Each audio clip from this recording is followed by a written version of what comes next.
creation will lean back to you and bless you. As you bless everything, it'll bless you. And through the virginity of your mind, you shall birth a new image, and you shall see the world as God created it, not the way we formed it in an alien mind.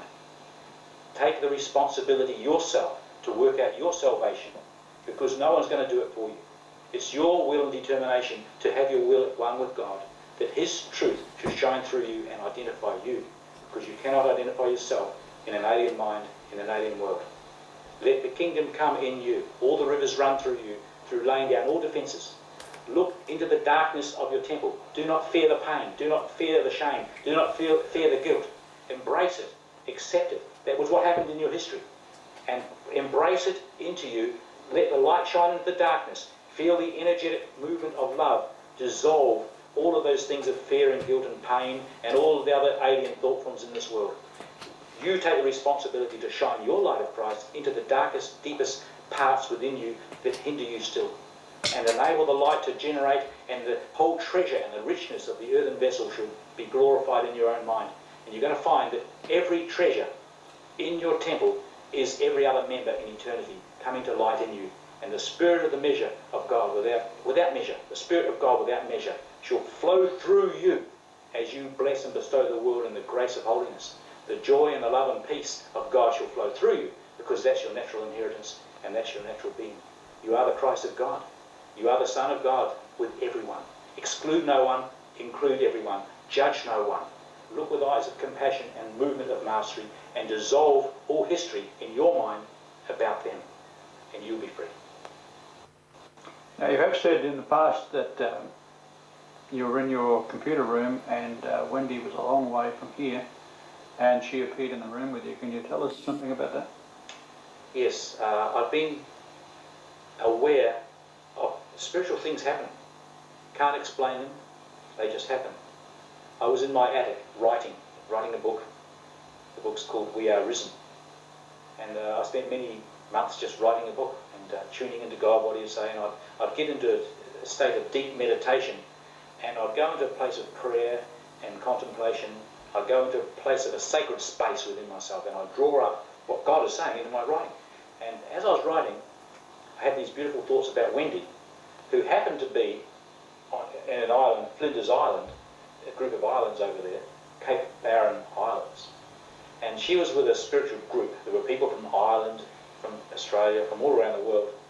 They were into a spiritual retreat there. And they happened to be in meditation too, and in contemplation and forming a sacred space. And God said to me, bless Wendy and call her to come to you. And I said, Wendy, come to me, my darling, come. And I swung around into the chair that was beside me, and I held my hands out in expectation to find her there. And she appeared there. Now, I didn't see her with my eyes, but I felt her. I felt her energy, and she saw me. And this is how it happened. She said she came twice in that one night. I was standing, typing at the computer. And the first time I heard the voice, call Wendy. I called her to come. I said, come to me, Wendy. Come, darling. Come here. And she said, this is what happened when she got back. She said, something strange happened on the weekend. I said, what? She said, well, I was with the group meditating and contemplating and in that sacred space. And all of a sudden I found myself standing behind you, and I saw you typing in the computer. And she said, I saw you were busy, so I went back. And then you called me again, and you swung around to the chair and you held my hands and you prayed with me. I said, that's right, I did. So even though I did not see her in physical form, I did sense her presence. She saw me visually. She saw me. What she saw was real and three-dimensionality. I felt the energetic form. I felt the presence. I knew she was there, and I prayed with her, held her hands, felt the hands. But a similar thing happened to me this year. Actually, I know a woman from France I met in Brazil, and we've been communicating on the internet quite often. And we'd agreed to meet on this particular Monday at a certain time, and I'd slept in. And I thought to myself, oh, I've got to tell her that I won't be on the computer. I said, I want to tell her. And she was meditating in France. And I felt myself just go, and all of a sudden I saw inside her house. I saw all the fittings, the wall and the doorway, in the chair, on the couch. I saw her sitting there at the computer, and I just saw her. And then I came back and I was in my bed again. And when I got on the internet, she said, something happened. I said, before you say anything, I've seen inside your house. She said, I saw you manifest inside my house in a body. I said, yes, I did transport there. She said, I saw your body. I said, yes. I said, in the biblical times, Jesus did this. He went, by power to Galilee, from the wilderness. And he moved many times by power. And of course, from the waterhole to Azotos. He moved by power straight away. He moved, his whole body form just transported. See? Now that's what happens when the Spirit of God takes you up and moves you. And I started to experience these sort of things.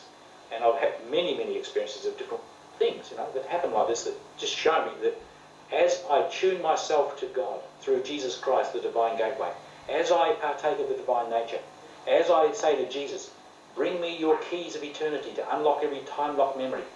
Through your grace, I would send your light through all time and space and bring eternity back to my mind. As I say things like this, and I say, send your angels ascending through me and descending on me, cut and bundle and burn the tears in my field of consciousness. Regenerate the dark spots on the love feast, that dark thought form of my mind, of judgment. Regenerate by your light and expand that consciousness into infinite light. As I start to listen to what Jesus says about renewing my mind and actually doing the exercises, being diligent to do the exercises, I find that I'm coming into transformation. I find there's many, many things I can do. Laying on of hands, healing people, extending my love and transforming the minds of my brothers and sisters as they would allow the movement of the water through me to touch them and to transform them. I see that many, many times. I witness it all the time. And it's amazing to realise that this is the power that God would use through his sons. All of us are sons of God. Whether you're a man or a woman, you're the son of God. The son of God means that you are the energetic movement of the Spirit through the virgin soul. God, we say Father, but we know that Father comes from Mother. In other words, Mother is the womb, Father is the Spirit. And you are the soul, so you are the woman. And when you receive the Spirit, the husband comes into you because you're the woman. But when you've received the Spirit, you become a husband. You become one to father others, just like Paul fathered Timothy. Paul fathered many. He said there's many teachers, but not many fathers. A father is a giver of the rivers of life, the full volume of the book, the extension of the whole word of truth. When your soul has become totally receptive and a virgin to the whole book of life, you will extend rivers of life. You're a father. And the mother is that one that would receive, the bride. So any soul is a woman. And every life-giving spirit is a life-giving spirit. It says that Jesus, when he fell down, became a living soul. And Jesus, when he rose up, became a life-giving spirit. So before Jesus fell as a soul, what was he? He was Lucifer, the light-bearer, the life-giving spirit. He fell as a soul, became a living soul, conceived of all the things of his own imaginations. But through the transformation of the ages, he, at the culmination of the ages, became a life-giving spirit to give life to every other woman or every other soul. So God is Father, the giver of rivers. God is Mother because it came out of the womb. You are woman. You're able to conceive of the truth. You receive it and extend that to others. You're a father too, you see. So, what is your message to Wendy? My message to Wendy would be, we're all on our own spiritual path. We're all awakening according to the symbols that we've used to separate ourselves from God. And there's nothing anyone can do to hasten the walk of another. But I would say, the moment that you realise you're not guilty of anything, that you can transform your life through not defending. Defending yourself is the worst thing you can do, because there's nothing to defend yourself against. God made you holy and perfect and righteous and just and beautiful, and you are love and joy and peace. You are everything God is. But because you've denied it and acted out of a character, and you feel guilty because of that, you are keeping your shield of that identity up as a defence. And the moment you can express your guilt, I'm guilty, and tell someone about it. James 5, confess your faults to one another and you'll be healed. In other words, if you hold it in darkness, you'll never be healed. If you tell someone about it, the light comes in and dissolves it. And that way, you are totally able to know your own sinlessness and your own guiltlessness, because this world is but a dream. everything's happened in this world has happened without a cause and without an effect. By that I mean, God is the cause of everything. By him all things were made, and nothing was made but by God.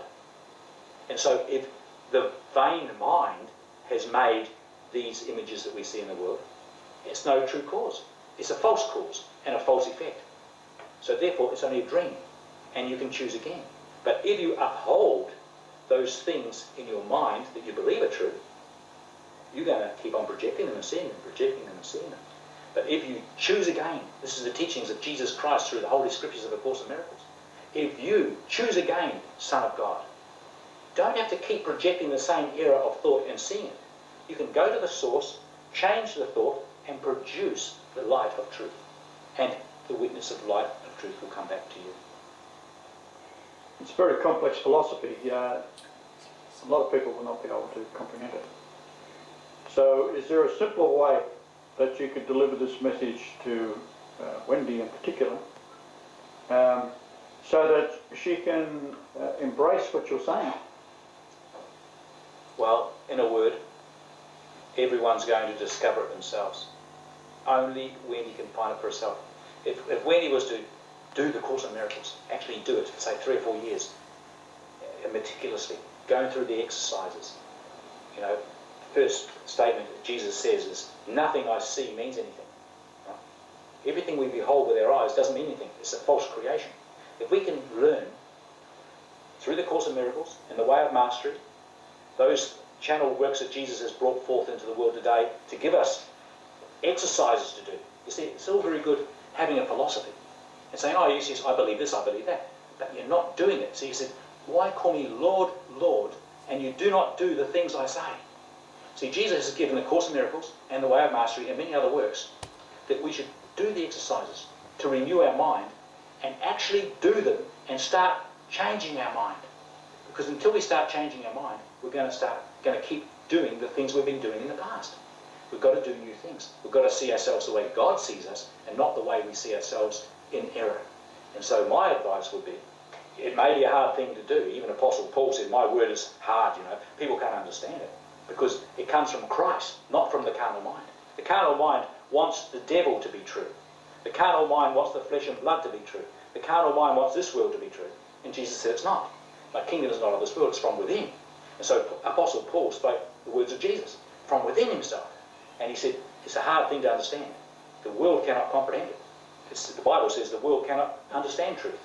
But if you know that truth is in you, and you let truth speak through you, the word shall not return void unto you. And that's the testimony of Jesus, the true spirit of prophecy. We know in the Bible, all prophecy ended at Jesus Christ, at John the Baptist. You know, this is what it says. All prophecy ended at John the Baptist. And now God speaks through his Son, and that's Christ in you. So as Christ in you speaks, you know, the Spirit of the Son allows the Father to speak. The testimony of Jesus is the spirit of prophecy. And the good works that you do and the good words that you speak will undo the dead works and dead words that you've done in the past. You'll renew your mind and you'll find out the kingdom of light in you is true, and it'll be your experience too.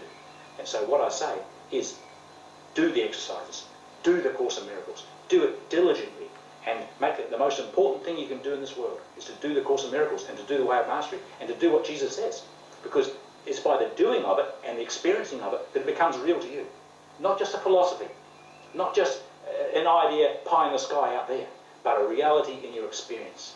A reality that you feel the transformation in your life. You know you're Christ. You know that the return of Christ is coming in you. You can feel this energy and this whole body is being transformed by light because the entrance of his word brings light. And you are the word. You're just remembering the word. You're letting God speak through you because you're the Son. And you doing it will enable it for you. I can't do it. Jesus can't do it. No one can do it for you. You will do it. You're the one who has to want to. If you don't want to, it won't happen. If you want to, it will happen. Simple as that. Easy.